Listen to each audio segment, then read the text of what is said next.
À travers cette vidéo, on va découvrir l'environnement de GTM.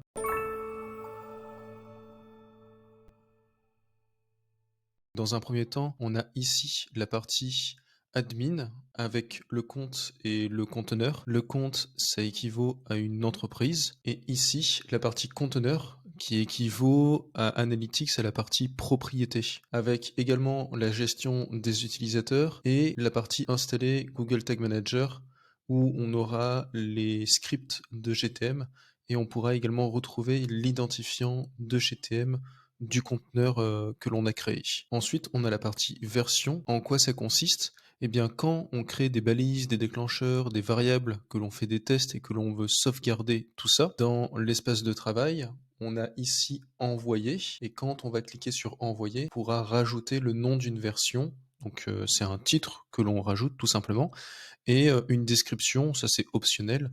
Puis ensuite, on pourra publier. Et quand on cliquera sur publier, on aura une nouvelle version qui sera affichée directement ici. L'avantage, c'est que ça nous permet de voir le nombre de versions que l'on a créées, qui a créé ces versions, quand elles ont été créées, et de pouvoir revenir en arrière si besoin. La partie espace de travail, ici, c'est la partie la plus intéressante. Donc il y a vraiment espace de travail et la partie prévisualisée. Dans l'espace de travail, on a trois éléments essentiels qui sont les balises, les déclencheurs et les variables. La partie balise ici, comme on avait vu dans des précédentes vidéos, j'utilise souvent des métaphores pour expliquer les choses de manière simple et efficace. La balise, il faut penser au terme balistique. C'est comme une balle que l'on envoie. Et déclencheur, c'est la gâchette. Donc on peut voir GTM comme un pistolet à billes. Dans configuration de la balise, ici, on a différents types de balises. On verra les différentes balises au fur et à mesure dans des vidéos spécifiques. On avait déjà vu la balise configuration GA4 qui permet de lier tout simplement GTM à GA4, de faire la liaison. Dans les déclencheurs, ici, on a différents types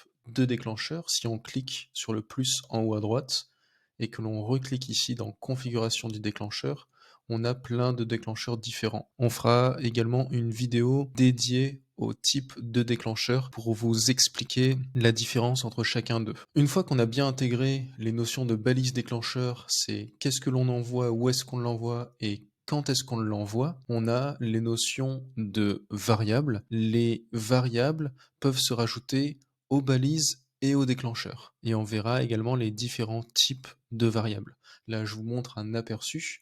Quand on fait nouvelle, on peut créer une nouvelle variable.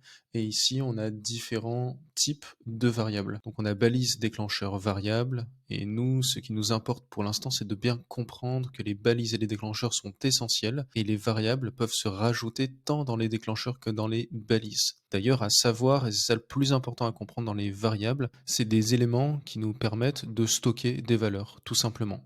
Une fois qu'on a compris que l'espace de travail repose essentiellement sur les balises, les déclencheurs et les variables, on pourra très bien aller dans la partie prévisualisée. C'est ce qui nous permet de tester le tracking que l'on a mis en place. Pour ça, je vais aller dans un autre conteneur, puis ensuite, je vais aller dans prévisualiser.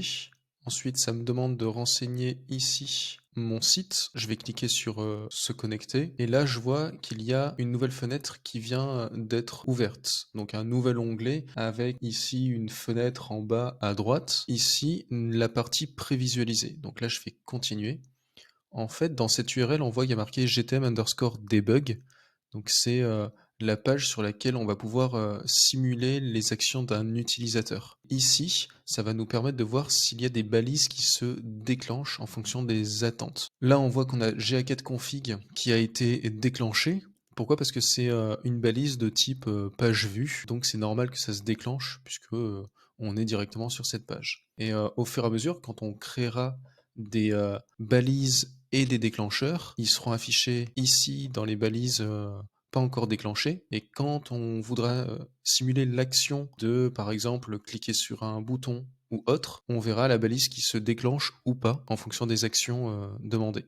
On se retrouve d'ailleurs pour la prochaine vidéo qui va parler de la partie prévisualisée en détail avec les notions de data layer affiché à gauche avec les data layers natifs et les data layers personnalisés, ainsi que l'onglet, balises, l'onglet variables, l'onglet, data layer pour vous expliquer, à quoi servent ces différents éléments et l'avantage de pouvoir, comprendre les variables qui sont disponibles et comment s'en servir pour, créer un tracking cohérent.